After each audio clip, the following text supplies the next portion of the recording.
Et pour illustrer l'importance souvent pesante du terrain émotionnel et des émotions anciennes enracinées, demandons-nous si nous avons le droit d'être heureux. Alors peut-être allez-vous répondre spontanément, mais oui, bien sûr.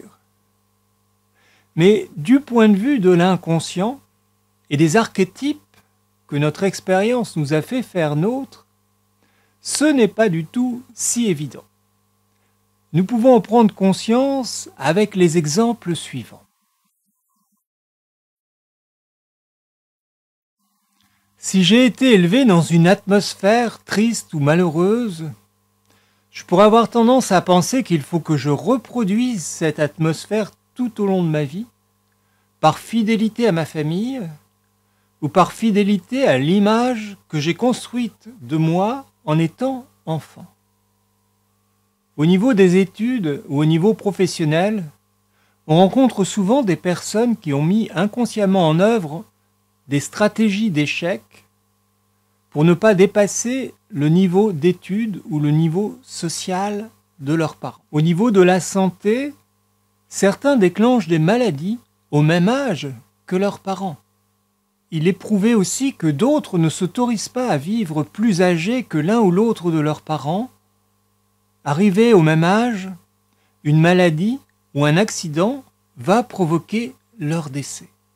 Et tout ceci, la psychologie actuelle le démontre clairement, est entraîné par l'inconscient. À cela s'ajoute l'influence de l'éducation. Je ne parle pas des intentions de l'éducation. Je parle de la façon dont inconsciemment nous avons traduit ces intentions souvent dans notre vie. L'éducation donc qui nous amène à considérer le bonheur comme incongru. L'éducation à l'effort, il faut faire des efforts, encore. Quand on a mal, il faut prendre sur soi.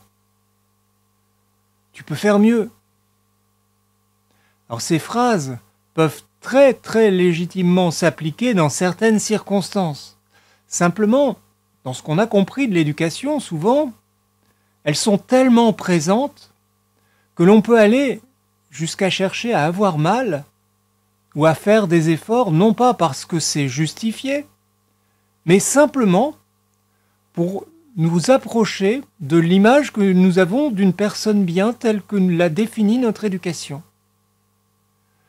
Nous voulons nous approcher de l'image idéale de nous. Et l'éducation sociale exprime aussi cette idée. Tout le monde souhaite le bonheur, mais personne n'est heureux.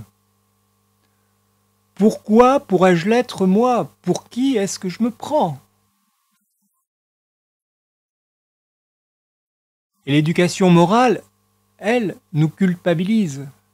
Comment pourrais-je être heureux alors que tant de personnes sont malheureuses? Mais tout cela n'a pas de sens réel. En effet, que se passe-t-il quand nous sommes heureux, quand nous allons réellement bien? Eh bien, il n'y a rien de mal.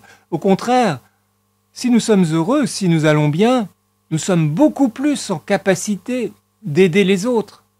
Et si vous êtes heureux, allez-vous priver quelqu'un de bonheur? Évidemment non. Le bonheur n'est pas une chose finie qui ferait que, si vous en prenez, si vous êtes heureux, vous privez quelqu'un d'autre de bonheur.